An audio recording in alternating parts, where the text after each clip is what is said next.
In a city where apartments rose faster than trust, and people learned early how to mind their business, Tunde and Zainab shared a two-bedroom flat on the 8th floor of a new building that always smelled faintly of paint and ambition. From the outside, they looked like a young professional couple doing well for themselves. Neighbors waved at them in the hallway. Security guards greeted them with familiar smiles. Nobody asked questions. In the city, appearances were currency, and theirs was clean. They had met 2 years earlier, not through romance, but through convenience. Zainab had just lost her job at a marketing firm that blamed restructuring for everything.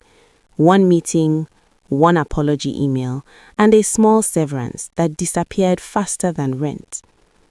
Tunde was an IT consultant with a steady income, a quiet confidence, and a habit of solving problems without emotional noise. When Zainab mentioned she was struggling to keep her place, he didn't offer sympathy. He offered space. "You can stay for a while," he had said, as if talking about spare luggage. She arrived with one suitcase, a laptop she no longer needed, and pride she carefully folded away. There were no promises, no labels, no dramatic conversations, just an understanding that never became words. Tunde paid the rent. Zainab made the apartment feel lived in. She cooked, cleaned, organized. They slept in separate rooms at first. Adults, civil, practical. At the beginning, it felt harmless, temporary. Zainab told herself she would be back on her feet soon. The city rewarded hustle after all. But interviews turned into silence. Savings turned into anxiety. Weeks passed. Months followed. And without anyone formally deciding, the apartment slowly stopped feeling temporary. Tunde never demanded anything outright. That was his power. He didn't shout. He didn't threaten. He simply adjusted his behavior and let consequences do the talking. He paid the bills without reminding her, but he also stopped explaining his late nights. He bought groceries, but only what he liked. He upgraded the internet, then complained when she used it too much during the day. Zainab noticed these shifts but said nothing. Silence had become part of the rent. Friends started asking questions. "So, when is the introduction? You people are serious, eh?"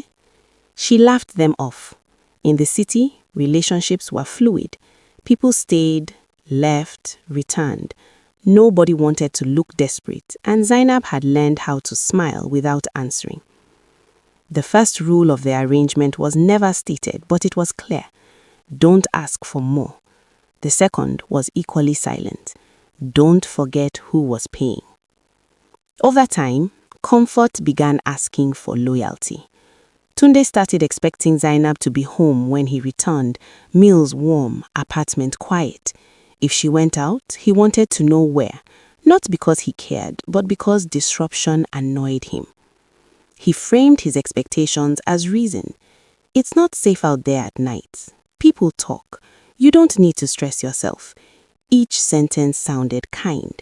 Together, they formed a cage. Zainab began to feel smaller inside a space that hadn't changed size. The apartment was modern, furnished, air-conditioned, but something about it pressed against her chest. She stopped applying for jobs with urgency. Rejection hurt more when survival depended on hope. She started arranging her days around Tunde's schedule, unconsciously reducing friction. Money moved quietly between them. He transferred funds when needed. She never asked directly. Gratitude replaced autonomy.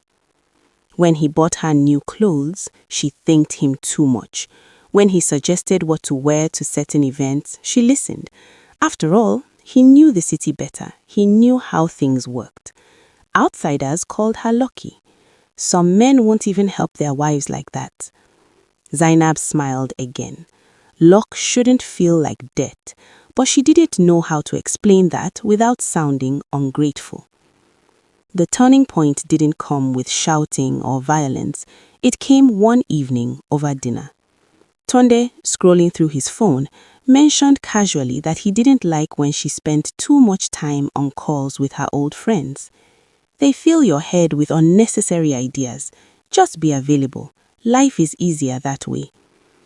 Available. The word stayed with her long after he left the table. Available meant present. Present meant compliant. And compliant meant she was no longer choosing her life. That night, she lay awake listening to the city hum through the windows. Cars passed, generators kicked on and off. Somewhere, people were negotiating their own quiet deals. She realized she had never clearly agreed to this one, yet she was living inside it fully. The next morning, she looked at herself in the mirror and struggled to recognize the woman staring back. She wasn't abused, she wasn't starving, she wasn't trapped by law or family, yet she felt owned by circumstance. The city had taught her how power could hide inside generosity. She decided to ask a question. That evening, as Tunde loosened his tie, she spoke calmly. "What exactly are we?" He laughed, not unkindly but dismissively. "We're adults. Why complicate things?" In that moment, clarity arrived like cold water. Adult to him meant unequal freedom. He could leave, she could not. He could choose, she depended. That night, she made her decision quietly. No speeches, no drama, just acceptance. Over the next few days, Zainab packed slowly. She found a small room in a shared apartment on the other side of the city. It wasn't comfortable. The power was unstable. The neighbors were loud, but the rent was hers. When Tunde noticed her packed bag, irritation flashed across his face. "You can't survive out there." She looked at him, steady for the first time in months. "I already wasn't."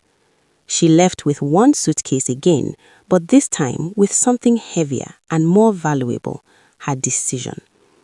The apartment stayed behind, clean and silent. Tunde continued paying rent. Life continued. The city absorbed another quiet story without comment. Zainab struggled. She worked temporary jobs. She missed comfort. She doubted herself often. But each hardship belonged to her. No one controlled the price. In modern cities, survival often comes dressed as kindness. Control hides inside help, and unspoken deals feel safe until they start speaking for you. Two adults can share space without sharing dignity. Every unspoken deal has a deadline. The question is always, who pays when it expires?